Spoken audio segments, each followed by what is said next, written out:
Nous sommes malheureusement dans cette génération où les prédicateurs sont vus comme des véritables comédiens et des clowns. À tel point qu'aujourd'hui, sur tous les réseaux sociaux, sur toutes les plateformes confondues, on se moque tous les jours des pasteurs et des chrétiens par extension. Parce que on a fait de la prédication un objet de raillerie. Parce que notre priorité n'est plus orientée vers le salut de l'âme, vers la croissance spirituelle et la mission que Christ nous a confiée, mais plutôt vers le remplissement de nos ventres. Et donc ça fait qu'aujourd'hui, les faussetés se multiplient. Les bêtises se multiplient dans l'église. Et les païens utilisent cela pour blasphémer le nom du Seigneur. Les prédicateurs, comme les chrétiens, ne cherchent plus Jésus, ne cherchent plus Dieu pour ce qu'il est, mais plutôt ils ont envie de remplir leur ventre. La preuve, c'est que l'évangile aujourd'hui qui prévaut, c'est l'évangile qui consiste à prêcher un Jésus qui donne le mariage, les enfants, qui donne le travail, bref, un Jésus qui apporte la stabilité et la prospérité matérielle par-dessus tout. Non pas que nous soyons contre le fait que Jésus-Christ est capable de nous donner cela de toutes les façons, c'est lui qui nous donne tout, mais faire de cela l'objet de la prédication et la mission principale pour laquelle Christ a souffert sur la croix, c'est vraiment dommage. Et ça fait aujourd'hui que la foi chrétienne est un objet de raillerie. Les prédicateurs aujourd'hui servent leur propre ventre, à tel point qu'ils sont prêts à tordre le sens des Écritures pour plaire. Aujourd'hui, ils sont incapables de dire que la femme ne doit pas enseigner parce qu'ils savent que les assemblées sont majoritairement remplies de femmes. Et s'ils prêchent un tel message, alors les femmes fuiront. Aujourd'hui, ils sont incapables de dire que l'église n'est pas un lieu parce qu'ils doivent attirer les foules dans un lieu qu'ils auraient consacré. Encore une fois, Dieu n'est pas contre le fait de se réunir dans un lieu ou même dans une bâtisse. On le voit dans Actes chapitre 19 à partir du verset 9 que l'apôtre Paul enseigne dans une école. Mais les apôtres n'ont jamais enseigné dans un lieu qu'ils ont bâti et appelé église. Et les gens sont incapables de le dire au peuple, soit par ignorance, soit en faisant exprès. Parce qu'on a le désir de plaire à tout le monde, d'attirer le maximum de foules pour se faire le maximum d'argent. Les chrétiens aujourd'hui poussent les prédicateurs à aller consulter les fétiches, consulter les sciences occultes, avoir des esprits de python, parce qu'ils ont besoin de prophéties. Quand tu es un prédicateur aujourd'hui que tu n'offres pas au peuple des prophéties, tu es un faux prédicateur. Mais dès lors que tu commences à localiser les gens dans la salle, je vois telle personne qui a un habit bleu, je vois telle personne qui n'a pas mangé le matin, on dit amen.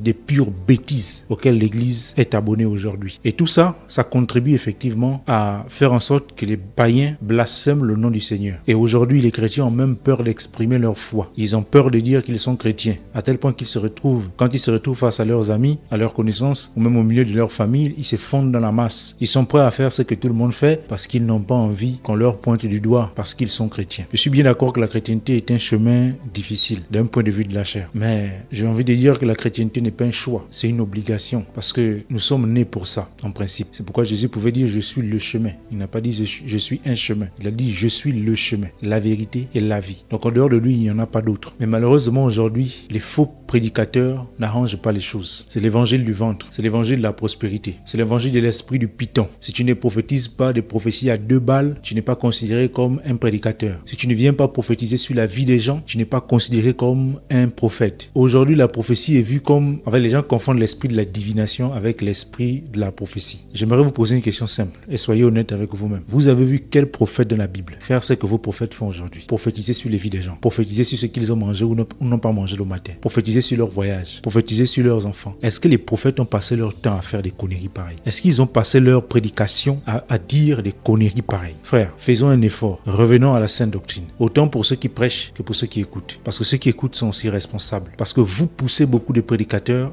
à se détourner du chemin de la vérité. Parce que vous voulez leur exiger d'avoir des manifestations qui parfois ne leur sont pas données. Vous voulez des prophéties, vous voulez des révélations, vous voulez des songes. Vous allez jusqu'à poser la question, il n'y a pas un songe pour moi aujourd'hui? Et quand quelqu'un se retrouve sous cette pression et séduit par les dons malicieux d'argent et de matériel, il est poussé à aller signer des pactes qu'il ne faut pas parce qu'il veut avoir des visions qu'il n'a pas. Que le Seigneur Jésus-Christ nous aide à revenir sur la sainte doctrine. Je voulais exprimer ce sentiment dans cette vidéo pour faire réaliser à quel point est-ce que nous tordons le sens de ce qui est juste et nous participons au blasphème que certains profèrent à l'égard de Dieu, à l'égard de la foi que nous professons. Alors qu'à la base, cette foi est là pour l'amour, l'harmonie, l'union, un seul corps en Jésus-Christ, dont lui il est la tête. Donc, revenons à la sainte doctrine des apôtres. Aujourd'hui, les gens ne lisent plus. Pire, ils n'ont même plus envie de lire. Et encore pire, ils n'ont même plus envie de savoir la vérité. En fait, aujourd'hui, quand tu dis à quelqu'un quelque chose en rapport avec Dieu et la Bible, si ça va dans le sens de sa vie et l'épanouissement matériel et professionnel, il n'a même plus envie de te poser des questions. Aujourd'hui, on vous vend des consultations prophétiques. Vous trouvez ça normal parce qu'en fait, ça résout un problème lié à votre vie. Donc, vous n'avez même plus la lucidité de vous poser la question de savoir est-ce est-ce que cela est biblique? Est-ce que cela est doctrinal? Non, vous pratiquez parce que ça convient à votre chair et à votre ventre. Donc frère, examinez la parole de Dieu. Ayons une vraie relation avec Dieu. Examinons sa parole. Ne participons pas au fait que le nom de Christ soit blasphémé à cause des gens qui tordent le sens de sa doctrine. Aujourd'hui, les gens sont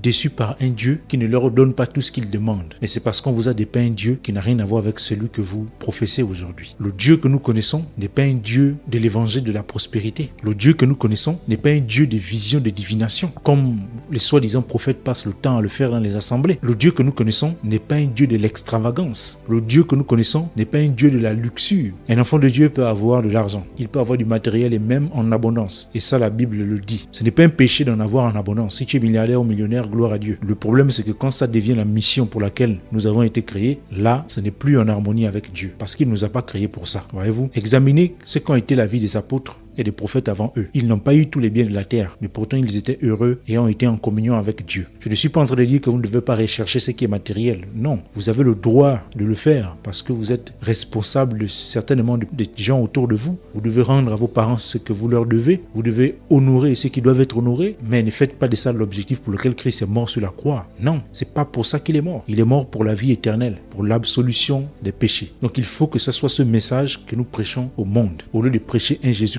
contrefait, un Jésus qui n'a rien à voir avec celui qui est décrit dans les Écritures. Donc que la paix du Seigneur soit avec vous et revenez à la saine doctrine des apôtres. Amen.